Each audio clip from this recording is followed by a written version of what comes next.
Hey everybody, it's me Amanda with Once in a Wild, and welcome back to another Once in a Wild Wednesday, where each and every Wednesday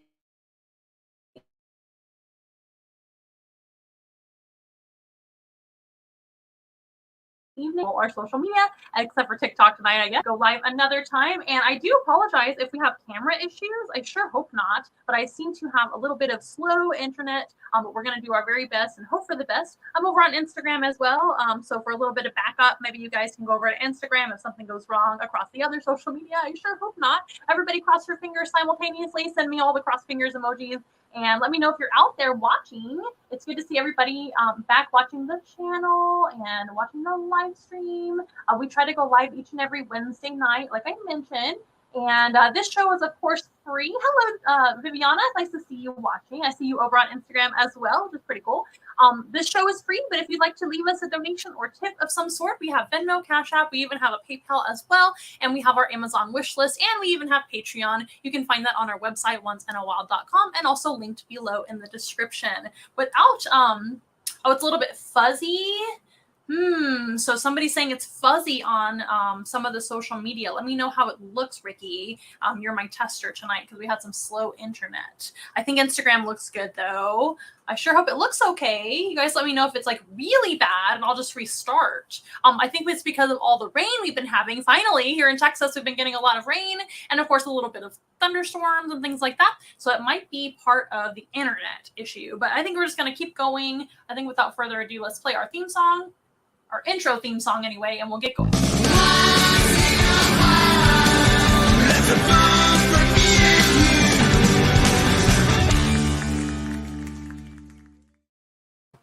Once again, hello everybody. My name is Amanda, and this is Once in a Wild Wednesday. We are usually live every single Wednesday night at 6:30 p.m. Central Time, since we are in Texas, and we're actually located in San Antonio, Texas, so we can actually service your area here in San Antonio.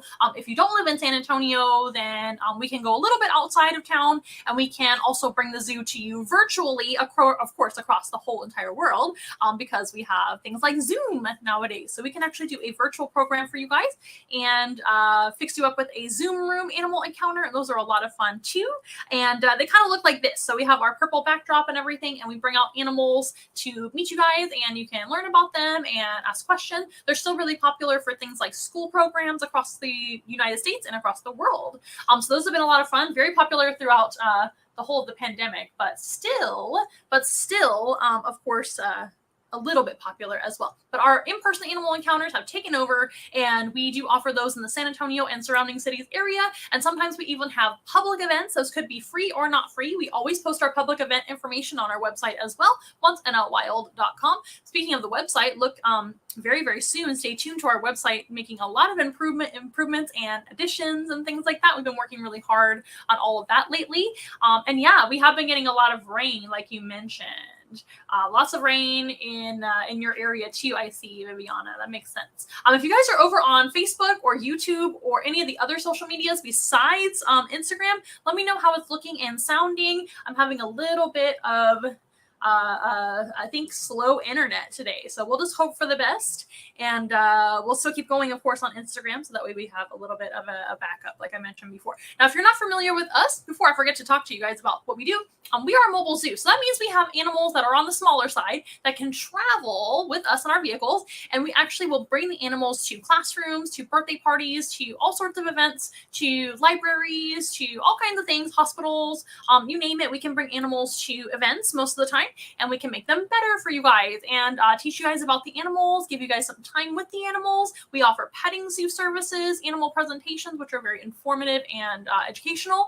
And we also do meet and greets, which are more informal and more like a photo opportunity. We can do a complete photo op for you too if you want something for your next like wedding event or something like that. We can have photo op opportunities. We recently did one of those with one of our big snakes, David Boa. That was very successful too. So we do those as well. And I feel like I'm forgetting something. Animal therapy is also something we offer as well. And I think that's pretty much all of our encounters in a nutshell. Now, if you ever have questions about any of that, you can reach out to us. Our number is on our website, onceinawild.com. Actually down below on most of our social media right now as well. And we always have our number on the Instagram description too. If you guys want to ever reach out to me and ask questions about the company or your next animal event or how to book, please reach out anytime. Last week, we actually answered a whole lot of FAQs on the last program. So last week we were live, of course, and we were talking about a whole bunch of frequently asked questions. I just had one animal on the program, and it was Rango, our Eurasian eagle owl, and he was hanging out with me the entire time, did fantastic for almost an hour and a half, just sitting here with me, and he did wonderfully as usual. And that was a really cool program, though, because you can go back and look at last week's to maybe answer some of your questions that you may have about the company itself. We are going to be very soon posting all of those FAQs on the website, just like most other companies have FAQ pages on their website too. So we're slowly building our company up and our website up. We are a pretty new company. We opened up right before the pandemic. Convenient. And right. And we're still here, thank goodness, and evolving all the time. But that is pretty much what we do. We offer animal programs in person or virtually to really anyone. If you happen to be in our area, we are completely accessible to anybody, any age, any lifestyle. As long as animals are allowed to go to your location, we can bring them to your location, and that is most of the time. I've never had a ton of trouble bringing the animals that we have to locations because we have smaller animals that are, of course, they can travel well, and also they're safe animals to be around. So even if it's an animal that's not appropriate to touch, like maybe the owl is a great example. He's not really appropriate to touch because he doesn't like it, and he's not a pet, and he's not a domestic species. Some animals, like our ball pythons, are perfectly easy to hold and safe to touch and things like that. But some animals, even the ones that are more display or presentation style, they're still safe to be around because we're going to make sure that everything's safe and controlled and do our very best to keep everybody safe. We've never had one incident since opening Once in a Wild, and we're very proud of that. And we are happy to be able to service almost anybody across South Texas, which is pretty cool, and also virtually everywhere. So how does it look over there? You let me know. Not on Instagram, but the rest of them. So hello, Ricky. Hi, I know you're watching. Any upcoming public events? Yes, we do. So let me highlight that. Any upcoming public events? Yes, we always post our public events over on the website, onceinawild.com. And the one coming up is going to be Labor Day weekend, the first weekend of September. We're going to be here in San Antonio downtown at the historic Market Square for both days, Saturday and Sunday, for Labor Day weekend. And that's going to be for a window of time. It's not going to be all day long, as you might imagine. I think we're doing a 3-hour stretch each day. So if you happen to be in our area, check out the website and make sure what time. We're also going to post that on social media. Please follow us on social media. That helps us out quite a bit. A free way to help us out. If you do want to tip or donate, that is fantastic. But if you just want to follow us and maybe like some of our posts and share some of the posts and ask questions and leave comments, that helps us out quite a bit as well. And also tagging us in your photo. If you've ever had a Once in a Wild event, whether it's a public event that you just like went to go visit and you had a picture maybe with one of our snakes or an owl or whatever it may be. We have lots more animals than just snakes and owls, I promise. In fact, I bought 3 that are not snakes or owls to the show today. But what I was going to say, if you have a cool photo that you want to share, maybe you're already posting it on your social media, make sure and tag us, #OnceInAWildZoo. That actually helps us to see the photos and be able to share the photos too, so people can see your good time and hopefully want to book their good time coming up, if that makes sense. So that helps a lot of small businesses and large businesses to have like kind of free advertising, basically. So if you have any photos that you don't mind sharing with us, you can tag us by, of course, tagging us, but also #OnceInAWildZoo. Another great and free way to help us out is simply by leaving a Google review. You can leave a 5-star review, even if you've just seen us in person once and it was a public event, or if you had a private party, like a birthday party, or really anything, classroom presentation, or you just love the live stream and you want to comment on that. Please go to Google reviews and leave a 5-star review. That helps us out a lot too, because we don't have a ton of those yet because we are a brand new and small company. So today, you guys, I brought all mammals to the show. Viviana, it's not the rabbit, but I did bring 3 other mammals. We have mammals here at Once in a Wild. We also have birds, we have reptiles, and we have amphibians and invertebrates. We have all sorts of different types of animals for every taste. If you like furry animals, this is the show for you. We have a whole bunch of furry mammals on the show today. I brought 3 of them. We're going to meet them one by one right out here on the table, and you're going to get to know a little bit about them, and you can ask me questions or leave a compliment or comment about the animals. That is very, very welcomed. By the way, this is an interactive event. I do always love your comments, questions, concerns, and compliments. I'll take all of those, and as long as they're family friendly, I can share them on the stream and talk about them and address them, right? No Sandor today, maybe next time. I know, shucks. Sandor is our Flemish giant rabbit, and he is so popular and so amazing. He's just a little bit hard to show on the live stream, so I have to do a lot of prep to get the area ready for him, although I did pretty much prep it the same as I would for the rabbit to be on here, but on Instagram you're a little bit too close, so I would have to do a big giant panorama because he is so big. Our Flemish giant rabbit is around 22 pounds, and he is one of the largest breeds of rabbit in the world. He is not your average sized rabbit, and he is just beautiful, if I do say so myself. And everybody that meets him loves him. He's very pettable.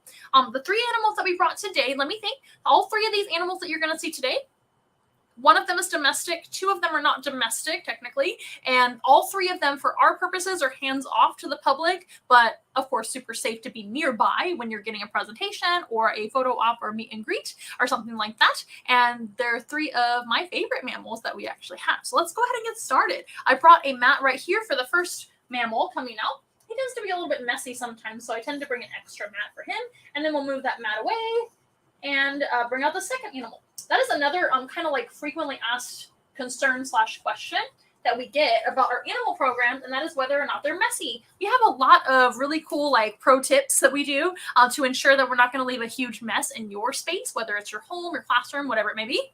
Here he is. This is Linus. He is an African hedgehog. I guess he's going to stay put in my hand. There he goes. But if anybody leaves a mess, because animals do make messes sometimes, it happens a lot. Some of our animals are more messy than others, but for some of them that we kind of expect to use the restroom, or we just in case, we do typically have things like this. So we'll have a little mat for them to be on in case they go potty. It goes into the mat and not onto your home. It will probably be on our table, or we'll be holding them in our hands in this case. That way, we take the heat and you guys don't have to worry about the mess. And we always clean up after ourselves after each and every program we do. And we do our very best not to leave any mess. We can even vacuum if you let us for some of the hair and things. We do our very best to make sure you have a clean home when we leave. So this is Linus. Linus is an African hedgehog. He is one of our rehomed animals. Many of our animals are actually rescues or rehomed or secondhand, if you will. He was somebody's pet that didn't want him anymore. He's actually had a couple of homes. And he is very young. We do not know his age at all because I don't know his birthday, but I do assume that he's pretty young because when I got him, he was even smaller than this. And he's very sweet, by the way. He's a very sweet African hedgehog. They're not all this sweet. He's probably my favorite I've ever worked with or had. And so I'm so happy to have him. But these guys, oftentimes people will adopt them. Let me give him some little treats, see if he wants the treats. A lot of times people will adopt these guys, and then they kind of have expectations of them being very domestic, being cuddly, being social, and they're really just not any of those things. Now, Linus is really tolerant of humans. He's very, very sweet, and he comes out a lot, and he shows his face, and he's super cute. He doesn't really like to be held, but he tolerates it really well. He does poop a lot, so that's one thing. He goes to the bathroom a lot, as most hedgehogs do. I'm going to make sure he doesn't fall. I guess he doesn't like the worm treats. Let me just give him some food then. I was going to offer him some treats, but I think maybe he just wants kibble. And sometimes hedgehogs don't really do well eating in front of people anyway, so we'll just see what he does. I just thought he would want some. Trying to help you out, buddy. You want some? Would you like some? This is just his regular diet, which is kitten kibble and worms. Sometimes he gets crickets as well for treats. And things like that. Sometimes we do wax worms for treats too. He's being shy about eating right now. But as you can see, he's kind of on this very lush, plush, absorbent mat. It's a bath mat. It's just a kind of a small bath mat. And we can travel with these. We can easily wash them. There he goes, eating a little snack. That's super cute. Sometimes hedgehogs, they're really funny. So hedgehogs are nervous animals, and they're also nocturnal. That's another kind of downside about having one for a pet, for example. And they will oftentimes scare themselves while they're eating because of the crunchy food that they eat. So it makes a little bit of sound, and it makes them nervous. So I've seen that a lot with hedgehogs when they eat their kibble. It's like very, very loud. And they kind of make a crunching sound, and it kind of makes them nervous, so they want to ball up. So a hedgehog Like I said, he was a secondhand kind of pet from somebody else, and they were very happy to donate him over to a good home. But a lot of people do get hedgehog. They impulse buy one without doing a whole lot of research, or maybe they just get tired of them because they're really not domesticated. Now, hedgehogs have been pets for a while. I'm not saying they're terrible, horrible pets, but they're not the best pets. They're really not a domestic species. They're the same species they are in the wild. What else? They're nocturnal. They sleep all day long and strictly nocturnal. He's coming out right now because he's a good hedgehog. I say good. He's a very good hedgehog for what we do because he tolerates being out a lot. But most hedgehogs will kind of just ball up and want to be left alone during the day. They don't care about you at all. And they'll run around all night making a huge mess and needing lots of cleanup. And you have to clean them every single day. These guys are not an animal where you can skip on the husbandry part of it because they're super messy. They have poop that is really big for their size, and their poop gets smeared all over the place if they step in it. And so it's important to give them the right substrate for them to live on so they don't experience too much poop. I'm gonna hold them for you guys. And also, what else? They run on wheels. They have to run on a solid wheel so they can have enough exercise because these guys need a ton of exercise to thrive. In the wild, these guys run up to 12 miles a night. And they're strictly nocturnal. They're only going to be out at night, but they're going to run around like crazy looking for food and just being active. And so they need some form of exercise. Now, most people don't give their hedgehog free roam of their house or let them have an entire room to run around, although that would be pretty cool.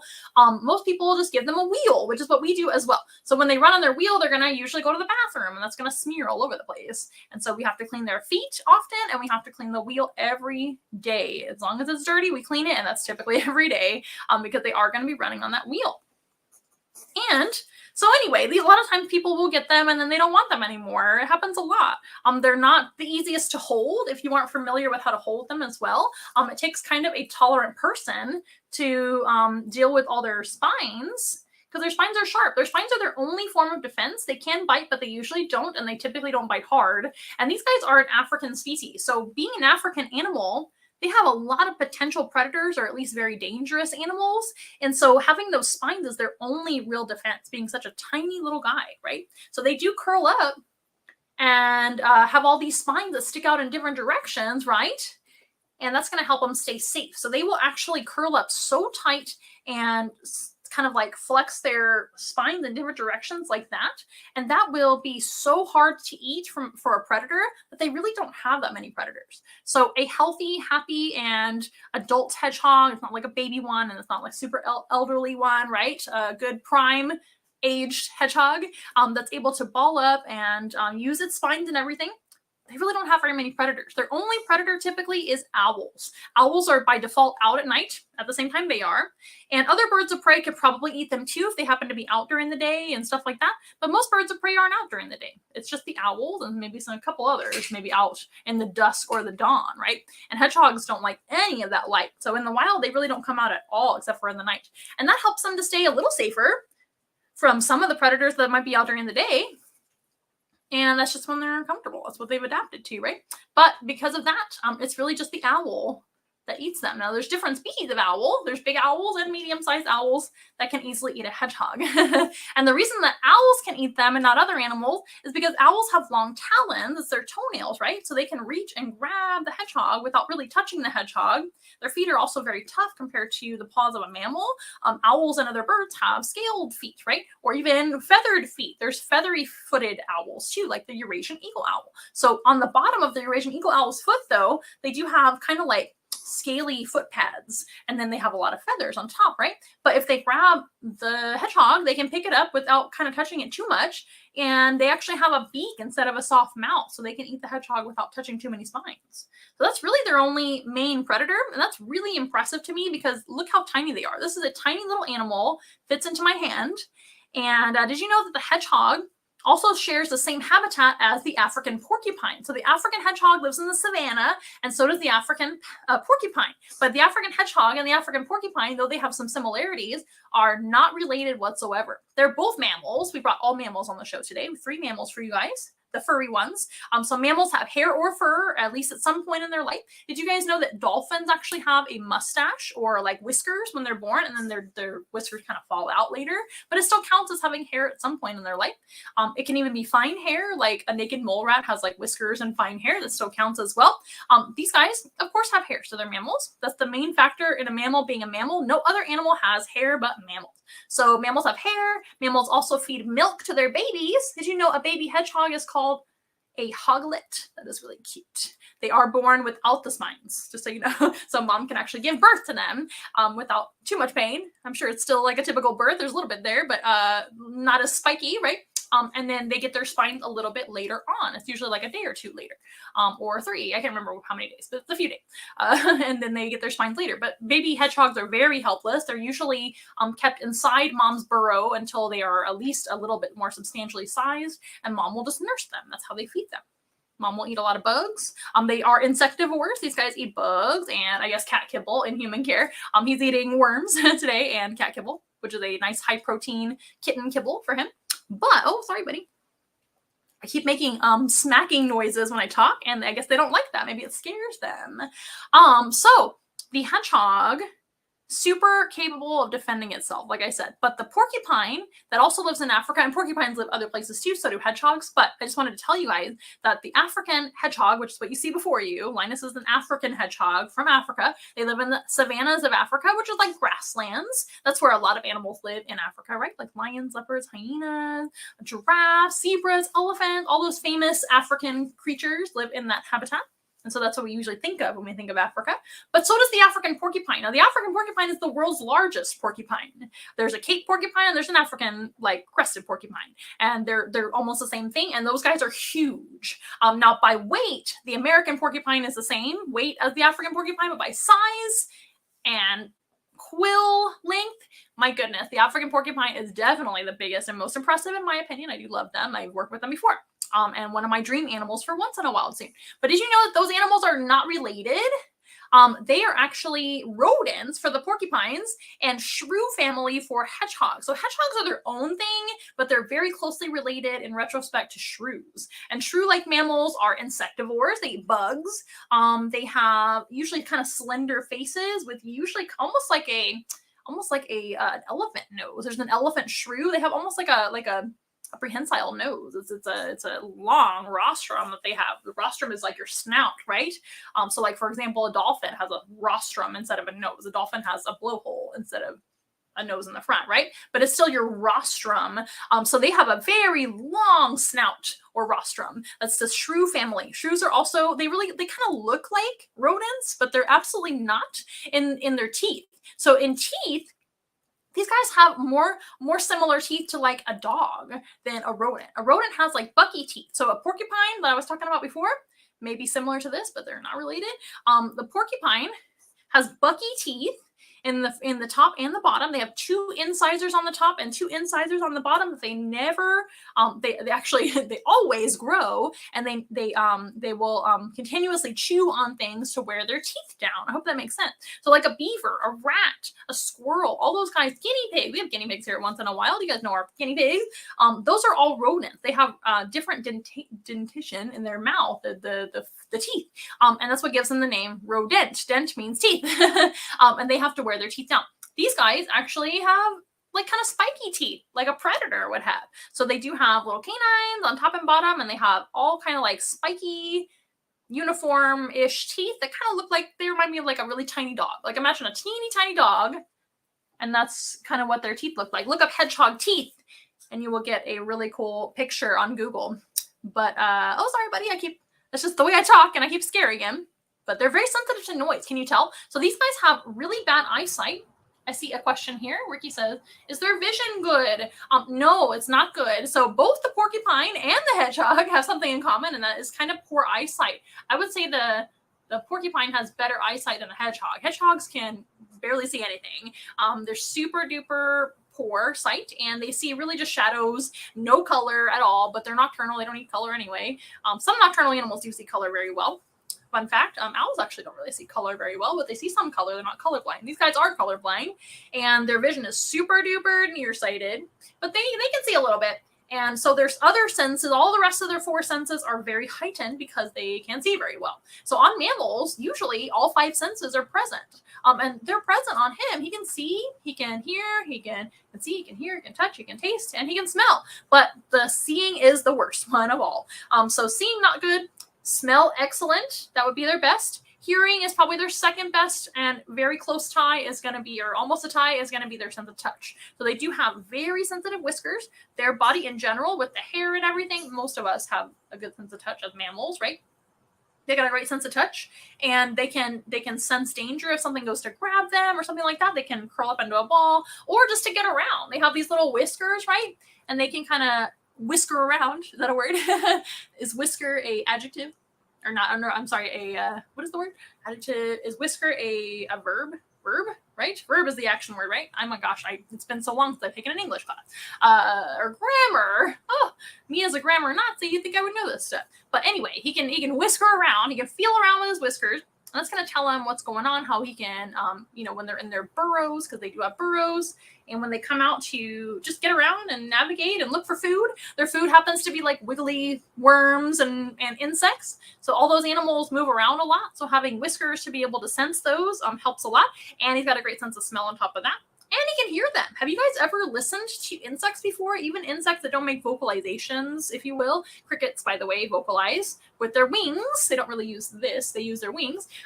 But a lot of bugs are very noisy when they crawl around and things. So if you listen to like a cricket inside of a cup, if you're a reptile person, you know what I'm talking about. Or even mealworms or superworms crawling around, they make a lot of noise. So that's another way that a hedgehog in the wild could find their food. And they need a lot of food every single night. These guys are out all night long running around and looking for protein. They need a lot of food to be able to sustain their body. They are carnivores and they are insectivores. Now these guys can occasionally eat plants, but it's not super good for them. A lot of people back in the day used to feed these guys all kinds of fruit and treats, if you will. But that goes for a lot of animals where we didn't really know much about their diet. Some people still feed them a little bit of vegetation. It really just goes through them. They don't really need it.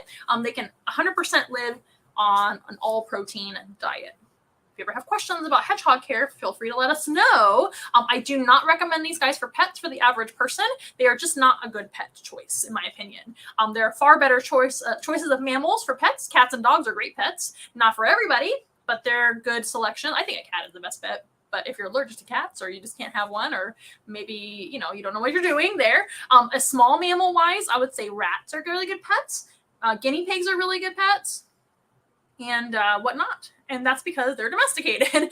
Domestic rats and domestic guinea pigs and whatnot. Those guys have been pets for a long, long time. Guinea pigs are one of my favorite rodents to recommend because they live a little bit longer than rats. They're not as... they don't climb, so they're a little bit easier to house, in my opinion. But guinea pigs are a high maintenance animal. That doesn't mean they're low maintenance just because they're a good pet. What makes a good pet anyway? Pets aren't for everyone, right?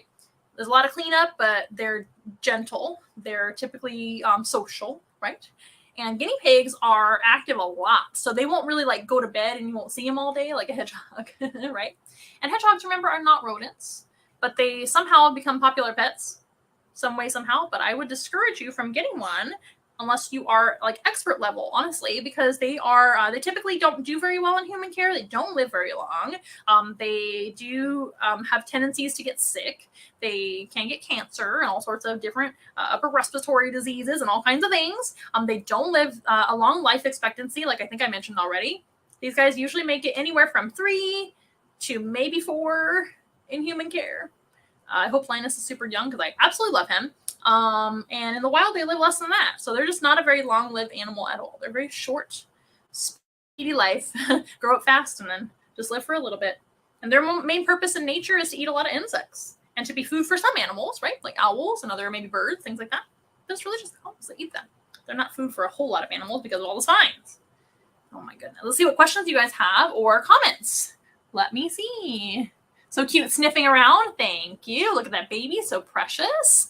Thank you. Linus is my favorite hedgehog we've ever had at Once in a Wild, and my favorite hedgehog I've ever worked with, which is saying a lot because I've worked with quite a few of them. Some of my background is in veterinary stuff.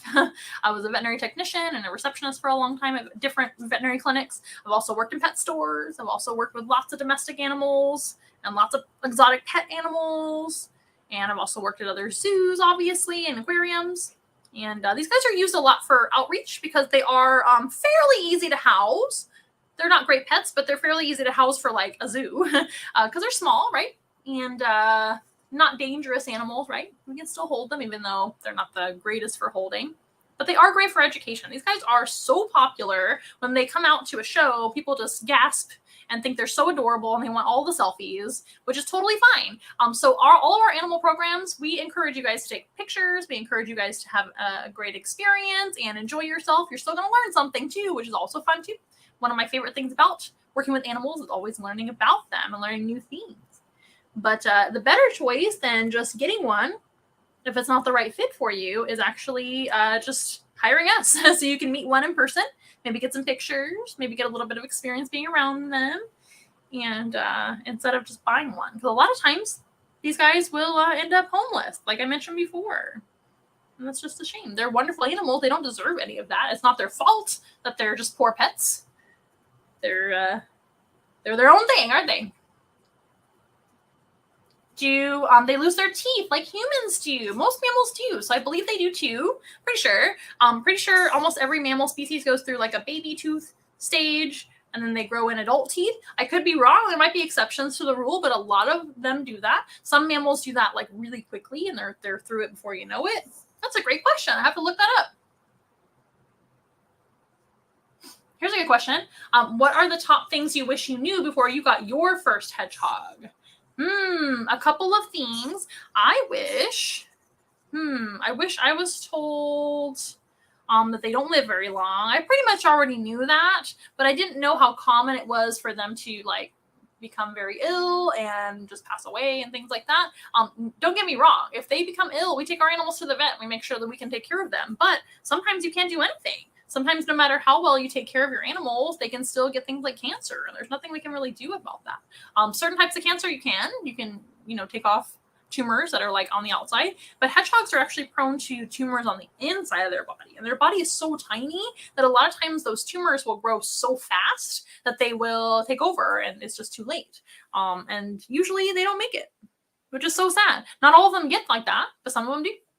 Do they eat dead animals? Yeah, they can eat dead animals. So if they find dead bugs in the wild, they'll eat dead bugs. They'll eat all kinds of stuff, but they definitely hunt most of their food. Most of their food is going to be live bugs that they catch. They're really good little hunters. Next time somebody asks you, what's an example of an African predator? You can tell them hedgehog, and they'll give you a funny face, and you can tell them you learned that on Once in a Wild.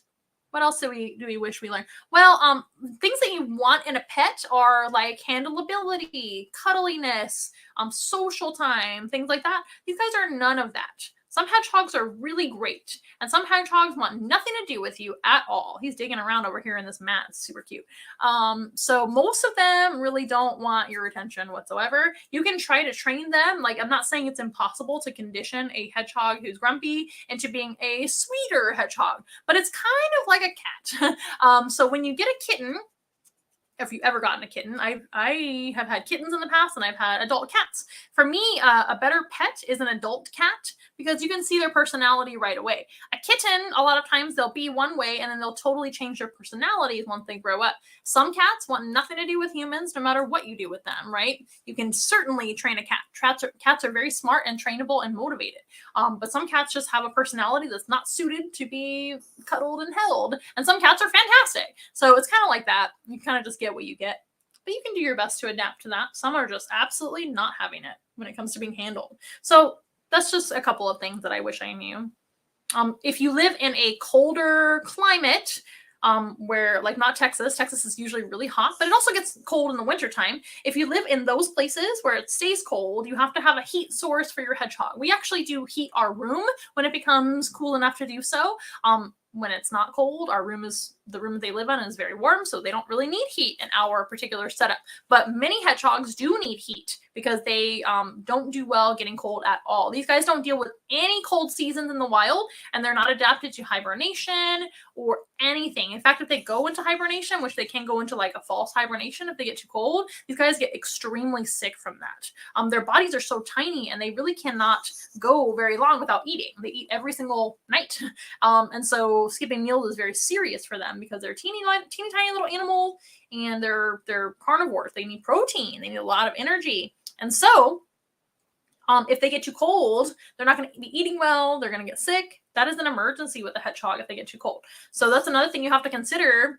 Please don't get a hedgehog, but if you happen to ever get one or you already have one, and you live somewhere that gets a little colder, or you just keep your house cold, you need to have some sort of heat source. Some people use like a very like kind of a lower grade ceramic heater that people use for like baby chickens and things like that. You can use one of those, but you have to be careful that you don't catch fires, right?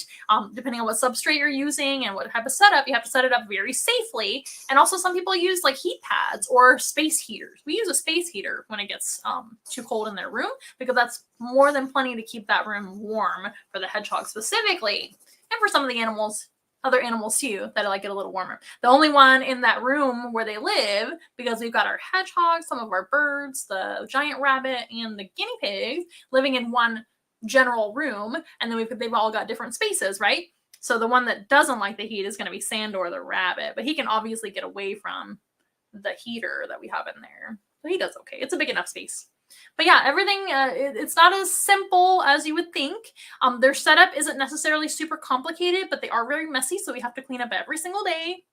Every single day. That is definitely true. And we have to check their food and water every single day, since they're sometimes going to turn over their water. They're sometimes going to eat all their food, and they don't have any more. Laverne, our other hedgehog, actually eats all of her food every single night, and she's a little piggy, so we limit her food. She actually is prone to getting very, very overweight. He isn't. He actually will just eat a little bit, and then kind of like leave it and then eat some more and leave it, eat some more. We always check it, obviously. He's not a pig like Laverne is, right, Linus?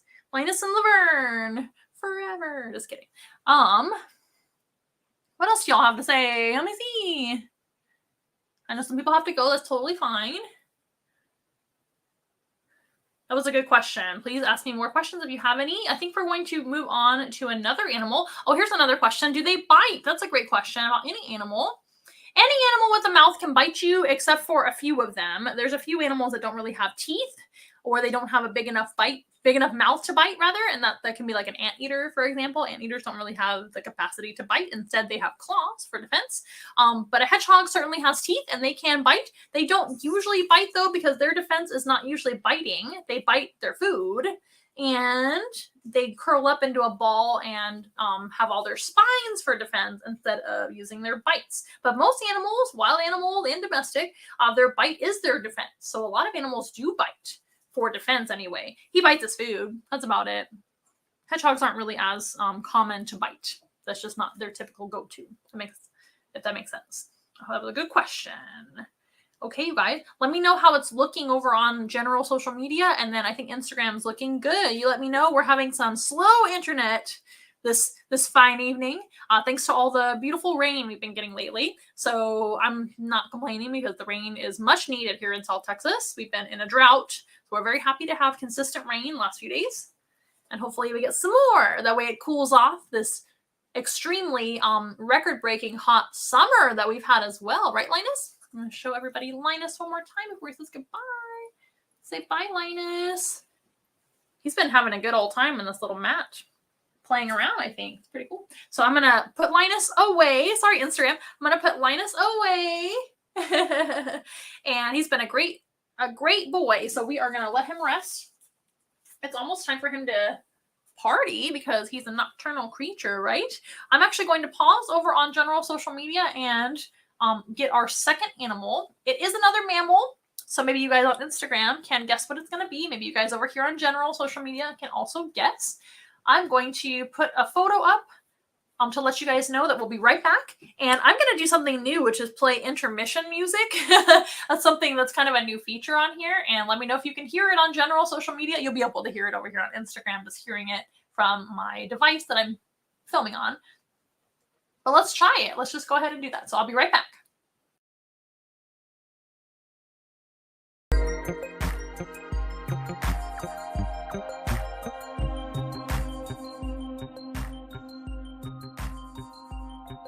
Oh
my gosh, did the music work?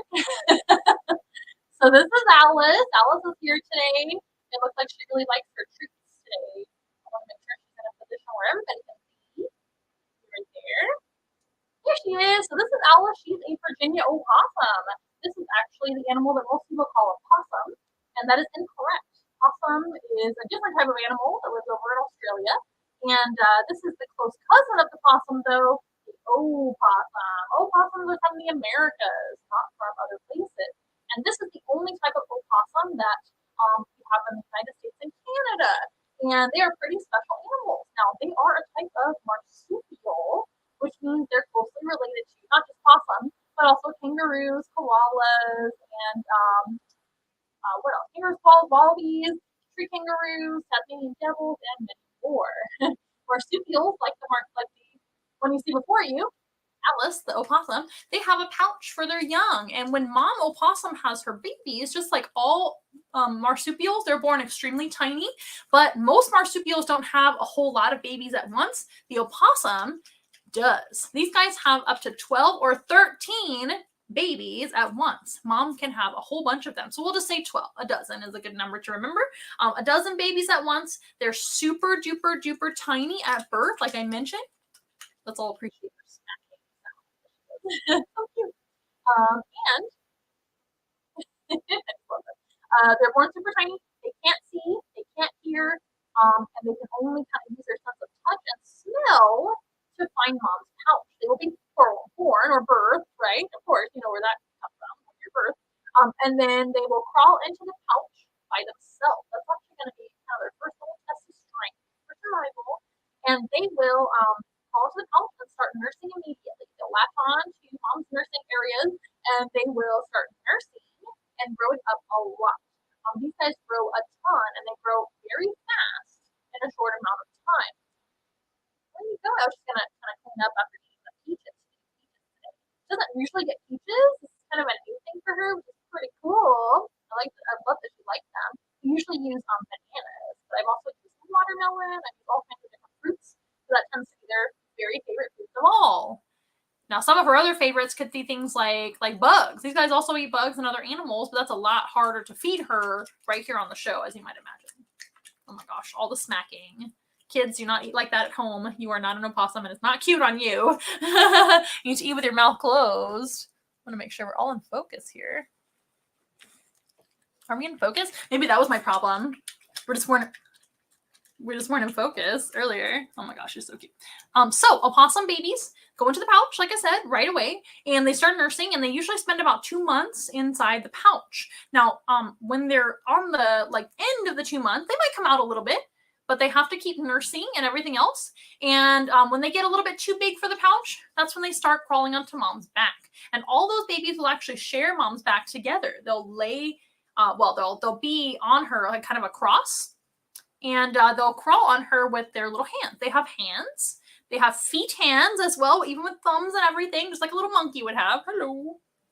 Do you want to eat my lipstick? Please don't. I hope it's not delicious.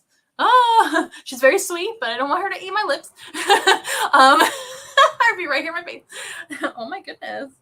You're very sweet today. Oh, so sweet. She's just looking for more treats. Aren't you, baby? So they will actually go into the pouch, like I said, drink a lot of milk, and in about 2 months, they will go onto the back, hang on to mom's fur. She's got fur, hair, like all mammals, right? She's got these long guard hairs so they can hang on to. They have feet, hands, and even a prehensile tail, which is very handy indeed, if I do say so myself. And that can also help them to grab onto mom's body and help you stay on. Now, an opossum, when they're around like 4 months old, that is typically when they leave their mom. They could even leave a little bit earlier than that, but they typically hang on as long as they can. And at about 4 months to 4.5 months tops, that's when they start to go on their own. Oh my gosh, messy little girl over here today.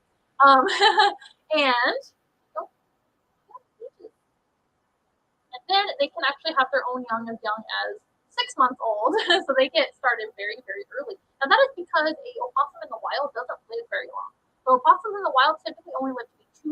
Alice here is 1.5 years old. And she could make it to 5 in human care. And that's simply because they start getting old pretty early in life.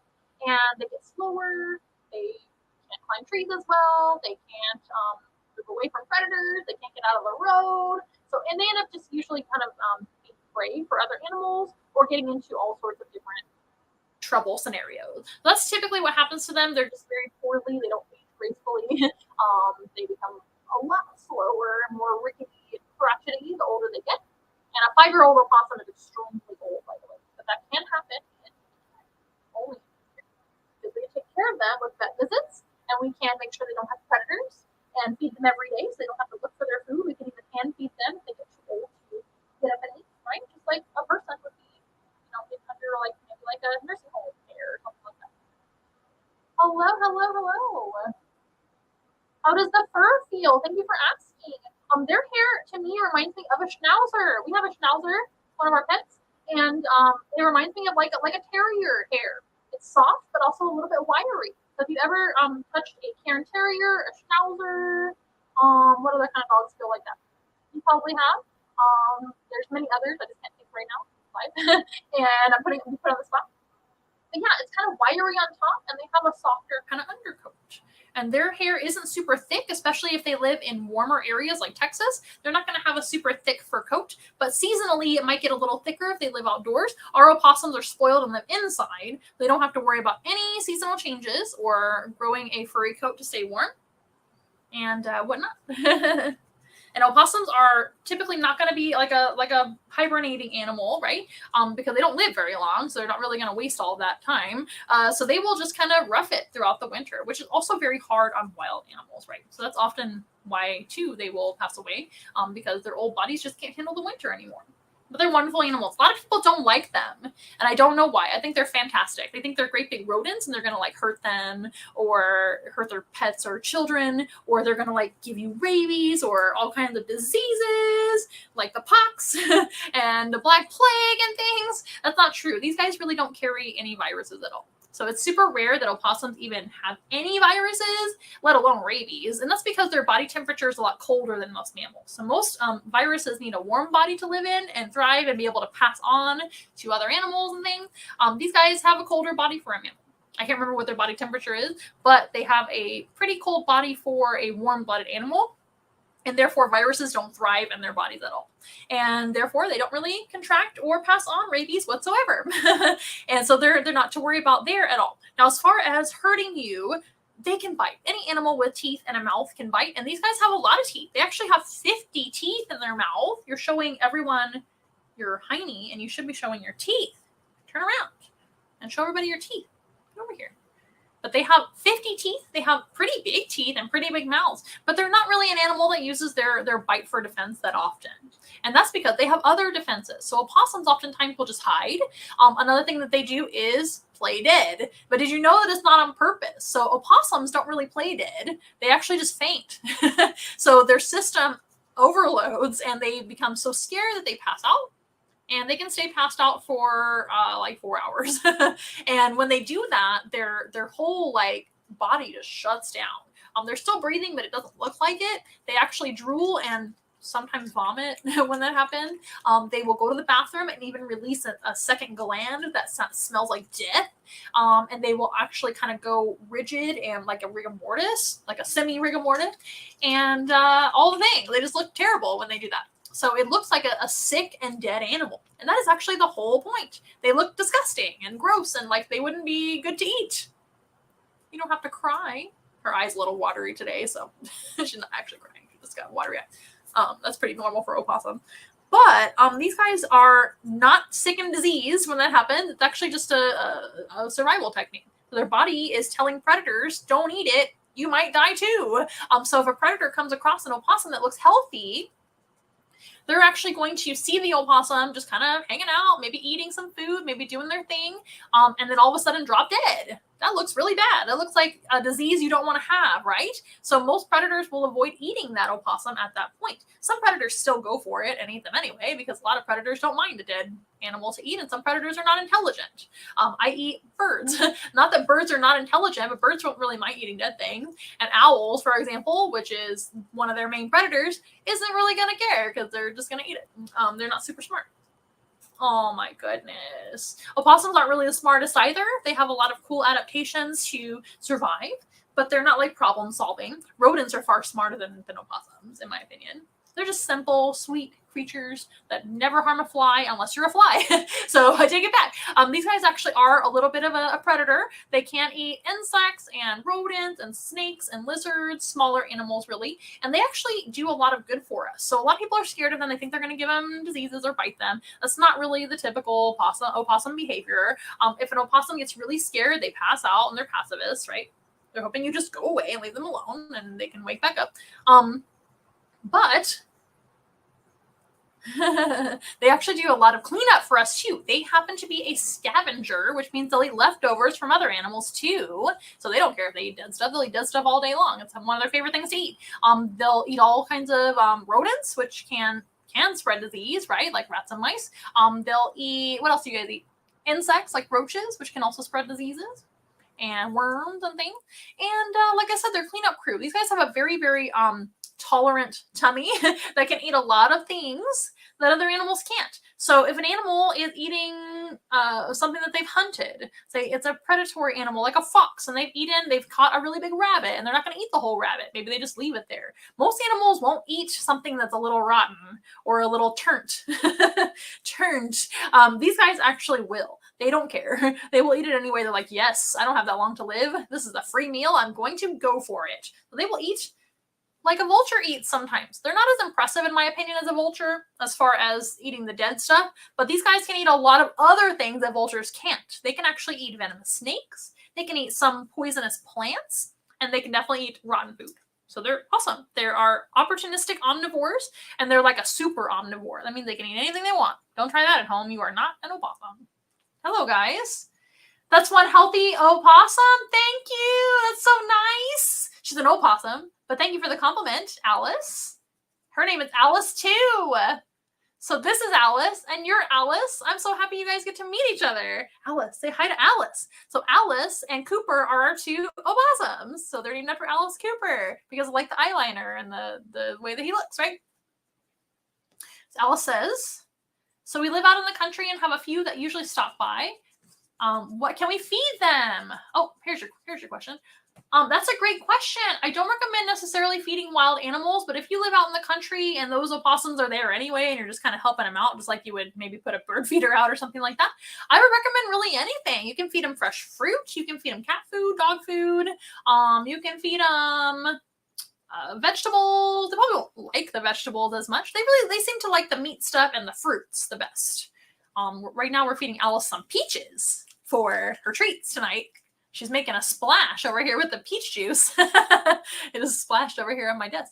But yeah, so that those are a couple things that are super safe. Most things, oh my goodness, you can feed them eggs. They'll really like boiled eggs and things like that. Almost anything. There's almost nothing that an opossum can't eat, to be honest with you. But you want it to be safe foods, like in general. Like if you wouldn't eat it, you probably shouldn't feed it to a wandering opossum. I love how she's like sniffing me tonight. She's so cute. And Alice is about 1.5 years old. Her story is very interesting. She was actually found by a good Samaritan who found her in the backyard, and she was just a teeny little thing. She was far too young to be out of the pouch or away from mom yet. That is not food. That's my ring. And so somebody picked her up and knew that she was too young. It was pretty obvious. She was quite tiny. And they were able to call their wildlife rehabber that they knew locally right away. And they got her over there, and she was able to be nursed, still drinking milk and everything. That is way too young to be on their own. And since she is actually kind of imprinted on people now, she cannot go back to the wild. So some animals that are rehabilitated, of course, they can go back to the wild if they're still, have their wild instincts and kind of avoiding people and avoiding dogs and cats. Alice will walk right up to anybody and be like, hey, snacks? You have snacks? Anybody have snacks? And not everybody's nice to opossums, of course. So she was deemed non-releasable by the government, by the powers that be, and therefore had to find a home with somebody, and happened to be us once in a while. So we were looking for opossums to be animal ambassadors, and we adopted Alice and Cooper, which is not her sibling. Cooper's from a different story. Cooper is just their companions. They're actually very sweet together. Cooper's neutered, and Alice isn't spayed yet, but we might end up spaying her. So no baby opossums for once in a while. That is not what we plan to do, and we're not allowed to do that because they're not an animal that you can just breed when you want to. But anyway, so no illegitimate children from them, but they are companions. They're very sweet together. They usually cuddle together and lick each other. Not every opossum's like that. Some opossums are extremely solitary in their tendencies, and by nature, these guys are solitary animals. But Cooper was actually stuck in a fence. He was stuck in what do you call it? A chain link fence. And I guess mom was climbing the chain link fence, and he got stuck in between the little holes the chain link fence has. So that's how we got Cooper, because he was also one that had to be rehabbed. Here's a good question: when they play dead, can they still see if it's safe to move? Not really. So when they play dead, it's a full shutdown. Not dead, but close, right? So we don't think that they can really see. They might be able to still kind of hear and touch and feel touch, but definitely not really looking around very. Can't use the computer. I was trying to shut this whole live stream down. Please not use the computer. It's like, I'm going to eat it. You said I can eat anything. I'm a super omnivore. You are, but that's not food. You can eat anything that's food, which is a good point to bring. These guys don't do well eating things like plastic or trash, right? They could eat leftovers and still be okay. But usually when they get into trash, there's lots of plastic. There's lots of things that they shouldn't eat. So that's where they end up getting in a lot of trouble sometimes. I'm just going to kind of stroke her to see if she'll stay here. That was a cute yawn that she did. Oh my gosh, she's so cute. I love that your name is Alice. That was so special. We had another a program one time where one of the small children was named Alice at one of the libraries we visited, and she was so excited that she had the same name as our animals. A lot of our animals have human names, so I'm not really that surprised that it's happened a couple of times. But yeah, we don't really think that they can really look around and be alert at all when they're in their shutdown. It's not really playing dead, it's fainting. So when you're fainting, you can't really look around either, right? Not until you wake up. And they sometimes will wake up a little sooner than 4 hours, but sometimes they do stay like that for up to 4 hours. That's a good position so everybody can see you. Adorable. Isn't she cute, you guys? I can't imagine why anybody would not love this animal, but I do understand they are kind of funky looking. And the ones that you do see oftentimes in the wild or in your yard and things like that, they're going to be the elderly. So they're not going to look their best most of the time. They're also going to be maybe not eating the best food if they're garbage opossums, you know what I mean? And maybe have like dirty fur. These guys are very clean animals, believe it or not. They do groom themselves a lot, almost like a cat does. And they like to stay clean, and they know that that's healthier and safer, because if you stink, then other animals can find you and eat you, right? And a lot of times they'll be grooming themselves or each other, sometimes if they live together, like ours. But what was I going to say? I forgot what I was going to say. They're not dirty animals. They're not going to be running around spreading diseases. They're not going to be, she tickled me. They're not going to be, but if they're in your garbage, they might be dirty. They might have stuff on them at that point. And a lot of times these guys they're not fast. They're not getting away super fast from you. They're just going to be kind of caught in the act in the garbage can and things. And they get a bad rep, you guys. But they're very beneficial. You can absolutely leave them alone. They wouldn't harm anything except for a very, very, very small pet. So if you have like I don't know, small pet chickens or pet lizards or snakes, very tiny dogs, but I highly doubt it that they would ever even try something like that. What else? Small pet birds. They can certainly eat small birds. Like if you have like budgies outside or something like that, but they're not going to come into your house and eat them. If you have them indoors, there's nothing to worry about at all. And really only the tiny pets are going to be the ones. You want some kibble? Is that what you want? So I had hedgehog kibble, which is just kitten kibble. So you can have that. Do you want them? Is that what you're sniffing? Here. You can try it if you want to. How about that? She does whatever she wants. She's still a wild animal. She's wild. She's going to try it. Scooting it over so everybody can see.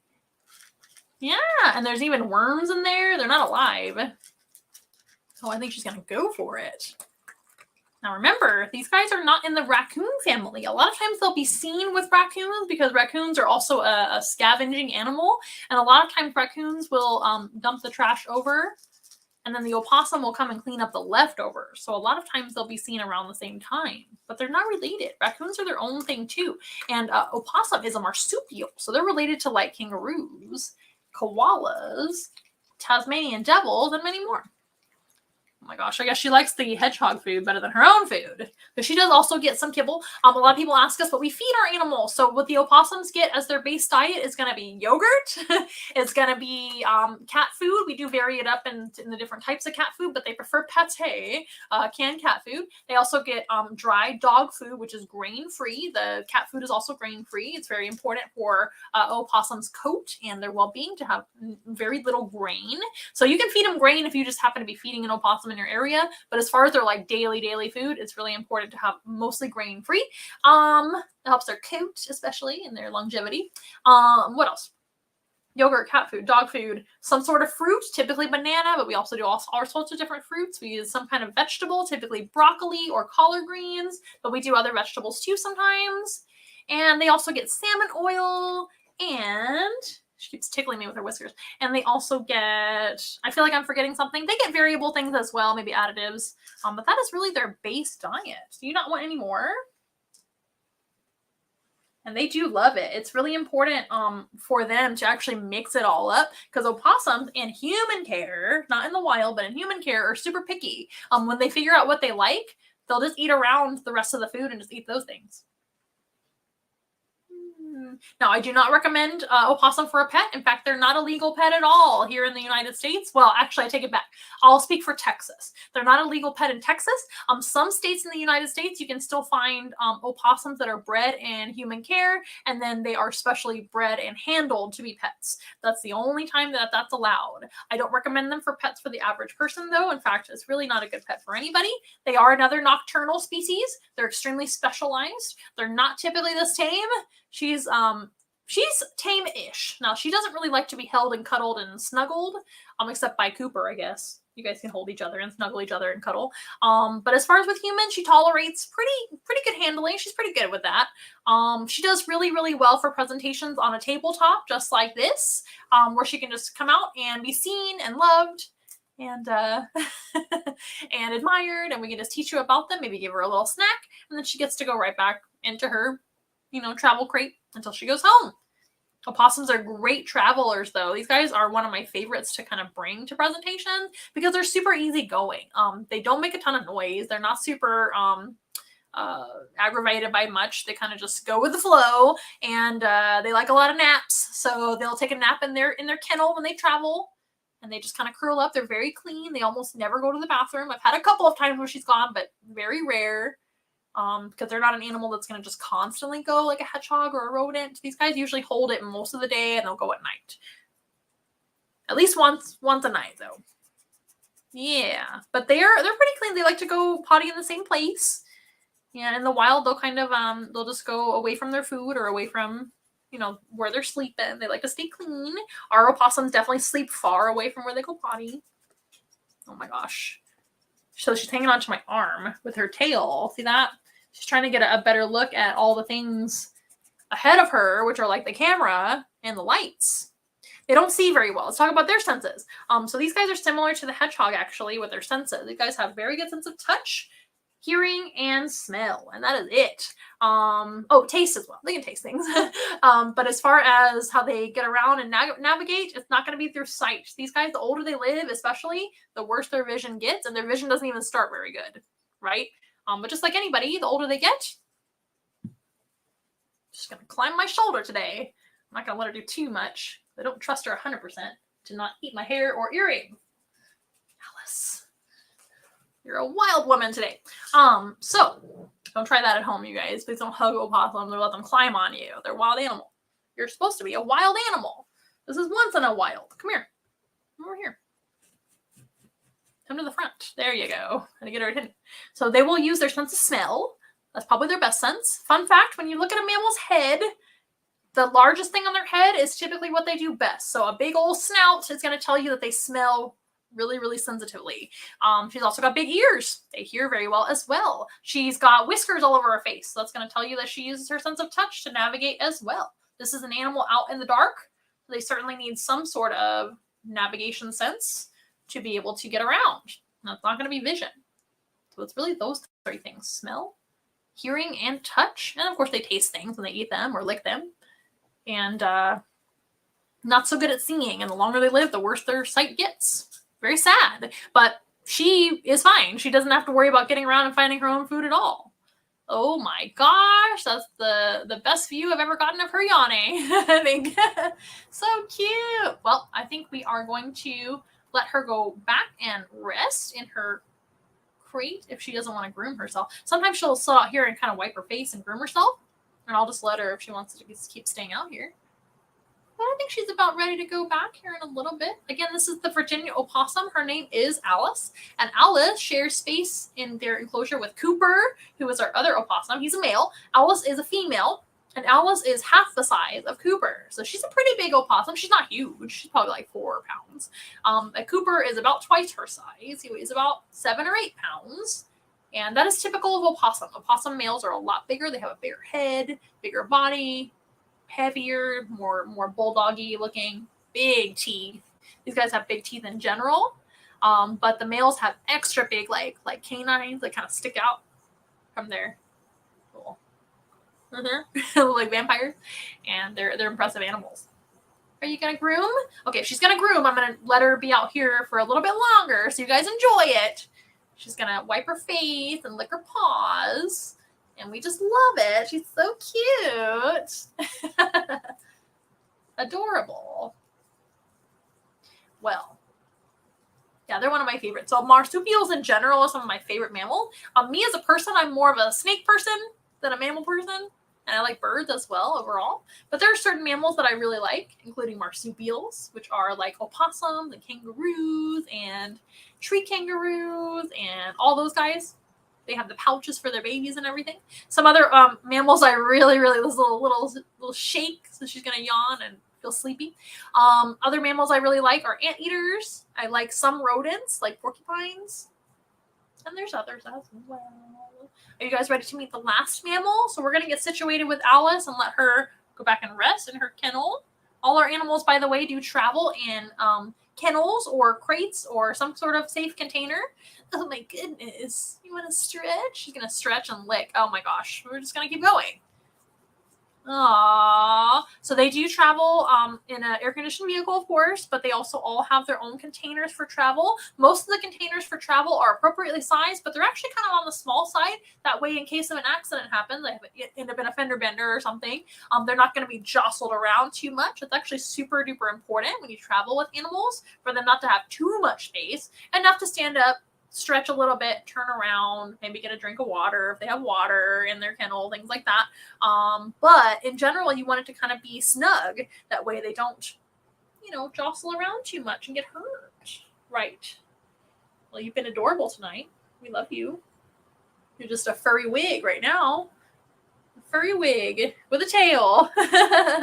Okay, Alice, we'll see if she actually goes into her kennel on her own. Would you guys like to see that? I think I'll just keep it rolling since she's out here. Something to entertain you guys. They don't move very fast, so typically she'll just stay there for a little bit. I'll get her kennel ready. She does like her kennel, so she typically goes right in.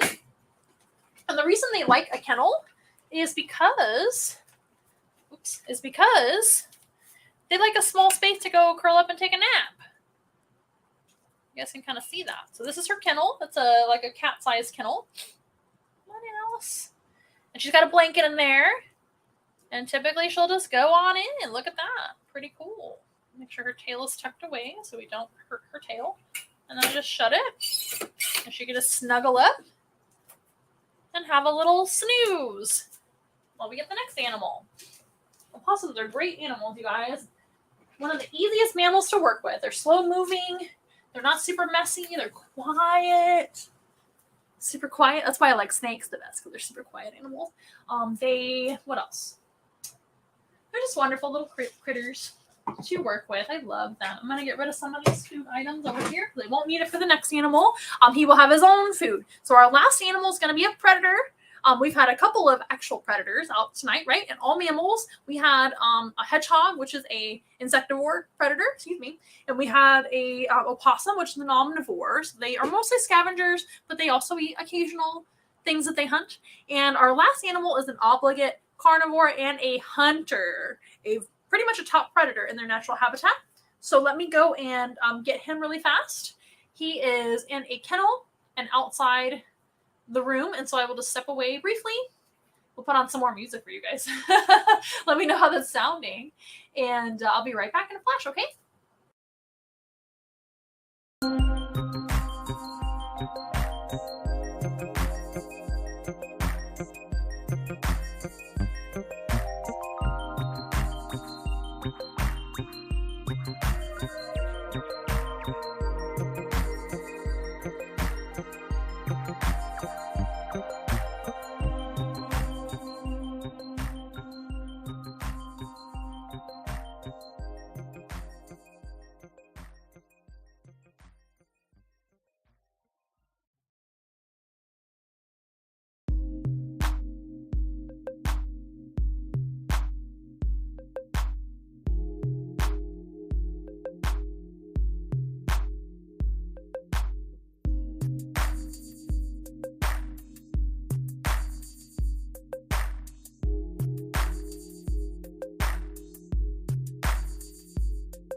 Okay, you guys. Well, intermission is now over, and this is our final animal, and his name is Loki. He happens to be a ferret.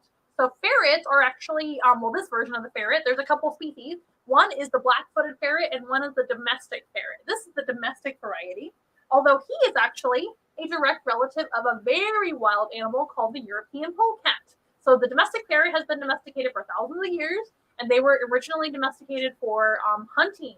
These guys were actually a hunting companion for humans.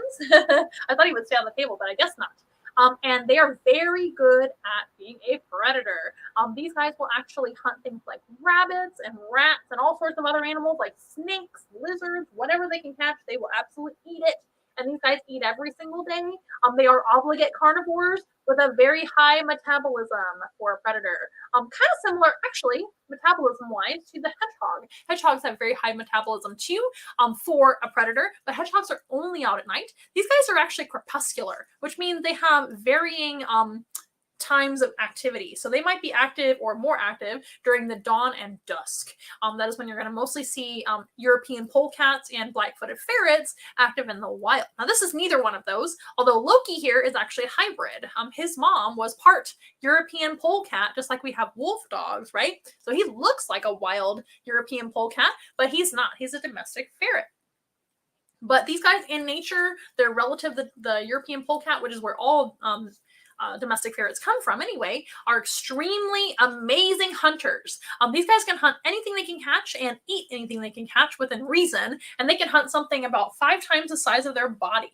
Now, Loki's a very large ferret because he's got wild genes, right? He's just a bigger guy, and he's a male. Males are bigger than females as well. if you imagine, he's not the biggest animal in Europe, right? There's far larger animals, bigger predators like wolverines. We have like badgers. There's of course wolves and foxes, and of course all types of predatory birds and many more. These guys though are one of the top predators in their natural habitat. Can you imagine that? So these guys can eat animals up to 5 times their own size, which are things like large rabbits and things like that. I'm actually going to point the camera a little bit further down because it's not showing enough of the view that I need. So I'm just going to go like this. And I think that should be much better for you guys to see him. I'm back. Just kidding.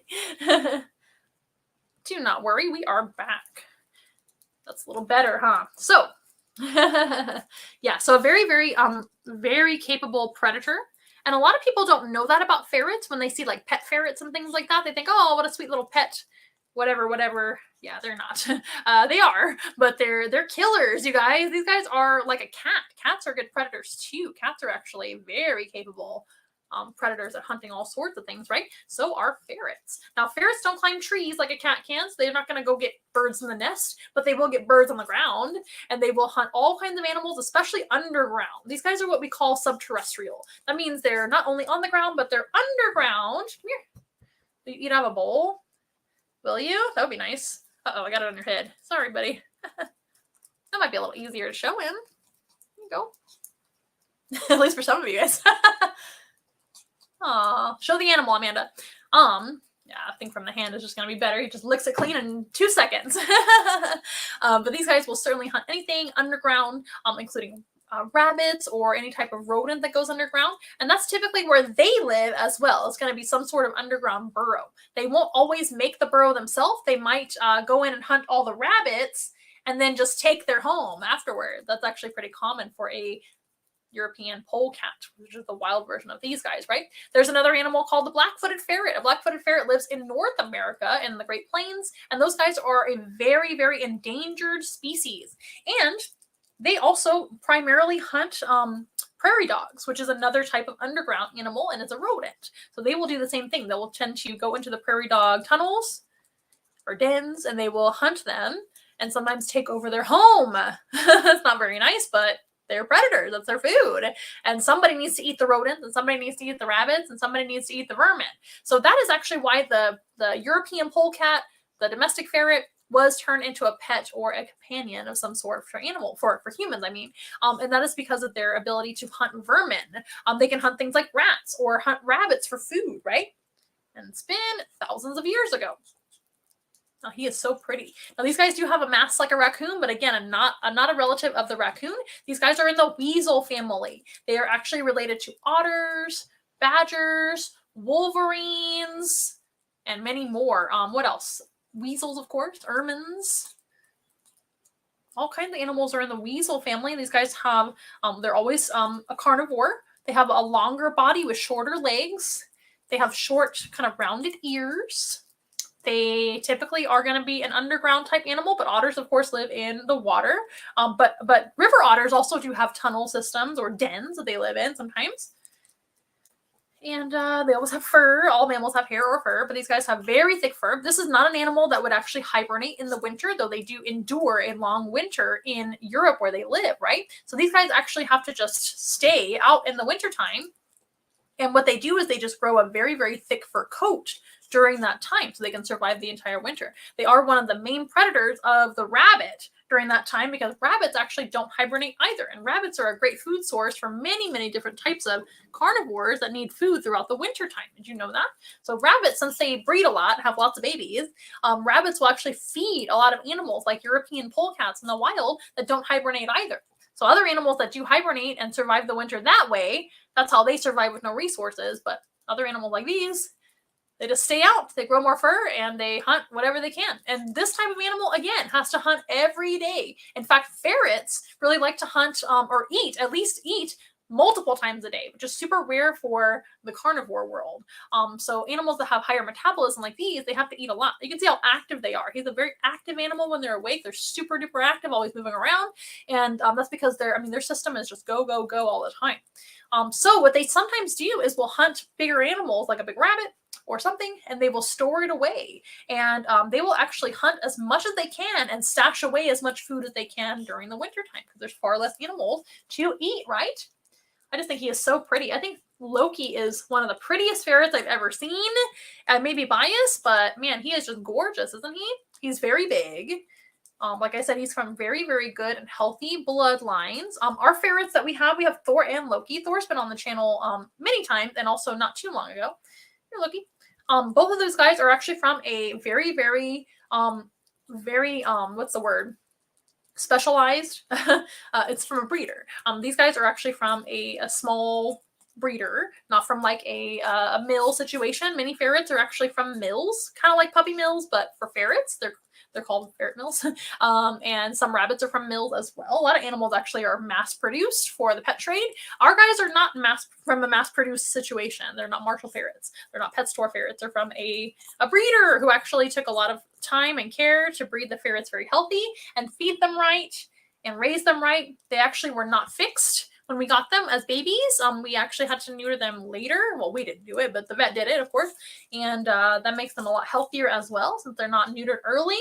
And they eat raw diet as well. Our guys actually only eat raw meat, variable types of meat and different organs and bones and all kinds of skin and fur and everything else, just like they would in the wild. And that keeps them extremely healthy. Our ferrets do require vaccinations once a year, like any other type of ferret that you would have for a pet. And they get vaccinated for mostly rabies, but also canine distemper.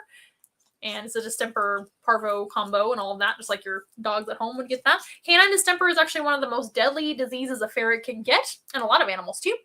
When they do get it, it is not pretty, and it does not, they do not live. So that's very important to get your ferrets. If you have a ferret at home or you want one, vaccinate it every single year like clockwork. You want to make sure and do that. Ferrets are also susceptible to human diseases sometimes. So if you have a cold or the flu or even COVID, these guys can potentially get a little bit sick from that too. If they are vaccinated, they typically do okay, even if they're just vaccinated for distemper. Believe it or not, these guys have a great immune system.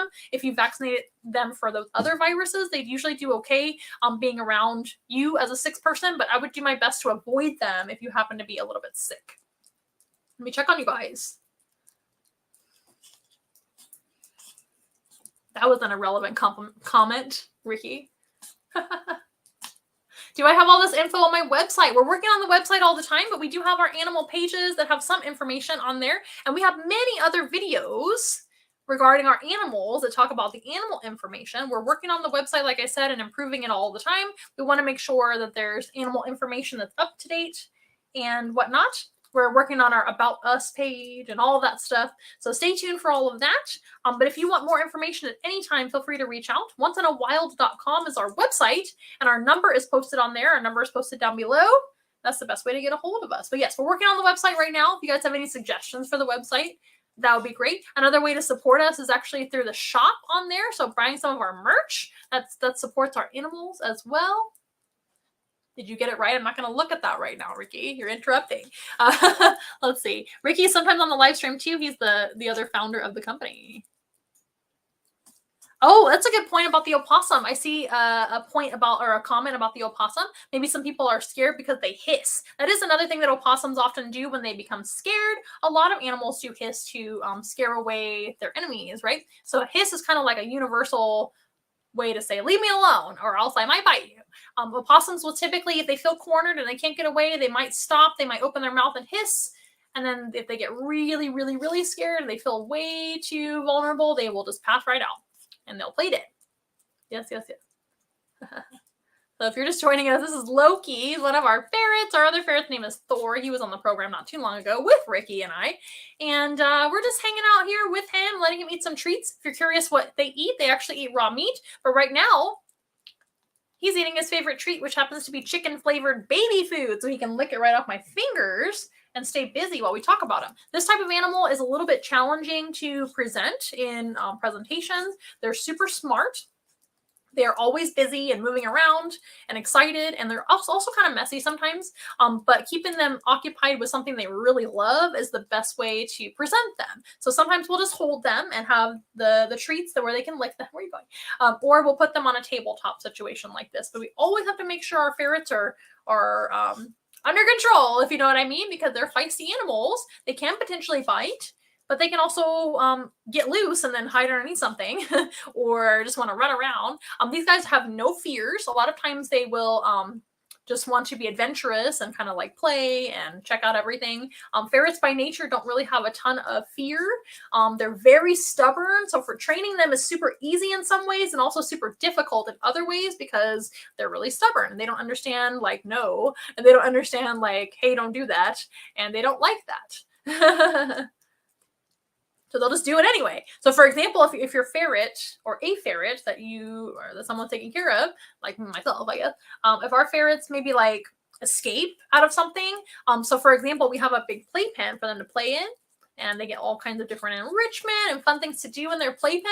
Look at him, he looks like a seal. And if they're playing in there and they happen to find out or figure out a way to get out of there, they will never forget, and they will keep doing that over and over again. You can't be like, hey, Mr. Ferret, stop escaping. That's naughty. Like a dog, you can kind of like get after them and they're like, oh no, maybe I shouldn't do that. These guys have none of that. They could care less about what you say that's naughty. They will just keep doing it. So you have to figure out a way to just prevent that sort of thing from happening. You have to ferret proof.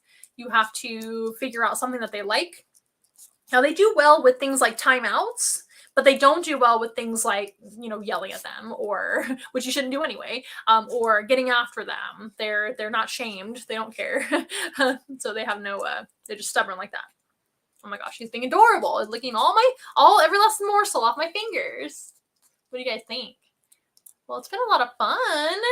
I hope everybody enjoyed the 3 mammal species. I don't always just do mammals, but I figured it's been a minute since I brought out some of these guys, so I figured I would do that tonight. We had a hedgehog on the show. We had a opossum. Our hedgehog's name was Linus. Our opossum's name was Alice. And this is Loki, one of our ferrets. So ferrets in the wild are called the European polecat, if they're this kind of ferret. European polecats are a little bit social, but not super social. But in human care, they're a lot more social. So it's really recommended that there's 2 or more for them to have company. And they really like to play together and have a lot of fun. Our 2 guys are not natural brothers, but they're adopted brothers, just like Thor and Loki in the Marvel universe, right? And they do play a lot. And lots of cuddling together. They're very sweet together. Loki. Come here, Loki. Don't turn off the show, please. Come over here. I'm going to need a little drink. These guys are really feisty and into everything, though. Sorry, I have a very dry throat. I need to drink. These guys are feisty and into everything. They're super curious animals. They're very destructive. Especially the healthier they are, like ours are, and the bigger they are. That's a challenge with keeping them. I don't really recommend ferrets for pets either, just like I don't recommend hedgehogs or opossums, right? But hedgehogs and ferrets are often pets, right? These guys can be kind of a more common exotic pet, if you will. Even though they're a domestic animal, they're considered exotic when it comes to being a pet. These guys don't make the best pet for most people because they're a lot of high maintenance. They're very messy. They poop a lot. It's difficult to get their diet right and their health right. They have to be vaccinated every single year like clockwork, like I mentioned. They need a lot of vet care, and they do oftentimes get certain types of cancers and diseases sometimes. Come here. Why do you keep going that way? Come here. Nah, we're not going to jump down. We're going to stay right here. Like I said, they need a lot of training, and they're really stubborn. They're destructive. They can absolutely bite and bite hard. Some ferrets don't bite at all. I guess it's kind of like cats and dogs. Some cats and dogs never bite, and some cats and dogs do. So it just kind of depends. But again, these guys don't really understand, like, hey, no, don't do that. You just have to figure out a way to kind of discourage them from biting. Ours kind of grew out of their biting stage after they grew up a little bit. I would say after a year old, they were much better, but before a year old, they were demons. They would bite so hard. And it's not because it's not like to eat us or to hurt us. They're trying to play. So these guys they're just strong, and they bite hard and they play hard with each other. They have really thick skin, so they can bite each other's skin and not hurt each other. But if they bite us, that hurts a lot. So we have to teach them that that's not okay. And the way we do that is just by not giving them a ton of attention and good things when they're biting. So we have to kind of use positive reinforcement or timeouts and things like that. And then they get the idea pretty fast that you didn't like that. And so they want more attention from you and treats and things and food. So they will just kind of lean towards not biting anymore. But it's never 100%. Loki still bites sometimes and Thor still bites sometimes. We just have to trust them enough to where they're not going to bite us all the time, right? It's a fine line. So they're really not the best pet for every person, especially novice pet keepers. I've had several ferrets in my life, and our 2 guys that we have now are the wildest 2 I've ever known, but I still love them a lot, and they're great. Well, you guys, it's been a lot of fun. I don't mean to burst y'all's bubble with some of the animals that we have that don't make the best pets, but that's part of our education that we offer you guys. We want to teach you guys about the animals and why they may not be appropriate for you or your home. Right, Loki? But if you already have ferrets and you're interested in some of their care requirements and things like that, how you can improve, feel free to reach out to me. I have no problem with that. If you already have a hedgehog, same thing. Feel free to reach out to me about that as well. We'd love to help. If you have any animals that need placement, meaning that you can't take care of them anymore, or you know somebody that is looking to place their animals, we can't always take every animal, of course, but we have a lot of colleagues and sources where we can actually reach out to and see if we can help you out with that sort of thing too. That does happen all the time. It's been a lot of fun. I'm going to go ahead and say goodbye here in a second. I'll try to keep Loki just out and see how that goes. I don't want to startle him or anything with the music. So here's a good question. Are they social in the wild? So like I said, they're not as social in the wild as they are in domestic situations where they've been a little bit more socialized in general as a species goes. But in the wild, they'll live with their families. A group of ferrets is called a business, which comes from the word busyness, which is why, they're so busy and things like that. Busyness is really what it started as. Now the group word for ferrets is now a business. There's no group word that I know of for opossums or hedgehogs because they don't live in groups. All right, you guys. Well, I'm going to hold on to Loki and kind of wipe my hand, I guess, so I can touch things like a computer. And we will go ahead and close. I hope you guys have enjoyed the show. If you do want to tip or donate in any way, we've got lots of capabilities for that. We've got Venmo, Cash App, we've got PayPal, we've got an Amazon wish list. We even have Patreon. You can find all those things on onceinawild.com and linked down below in the descriptions. You can support us for free by following us on all our social media. Whatever social media you like, we have it. So please follow us and subscribe to YouTube. You can like our videos, spread the word about us by maybe commenting or sharing the videos with somebody you love or people you know would like animals or animal programs. You can tell everybody about us if you have classrooms that need animal programs, if you know of moms that need a special birthday party for their child, all sorts of things.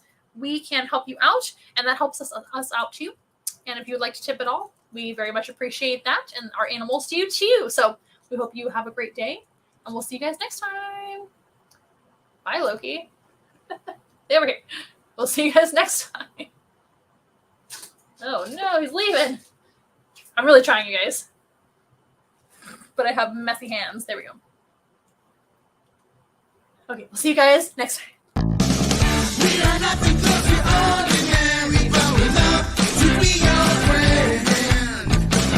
Hold our hands and let's have fun together, singing as loud as you can. Everybody singing once in a while. Together. Once in a while. I want to hear you say once in a while. Never fun for me and you.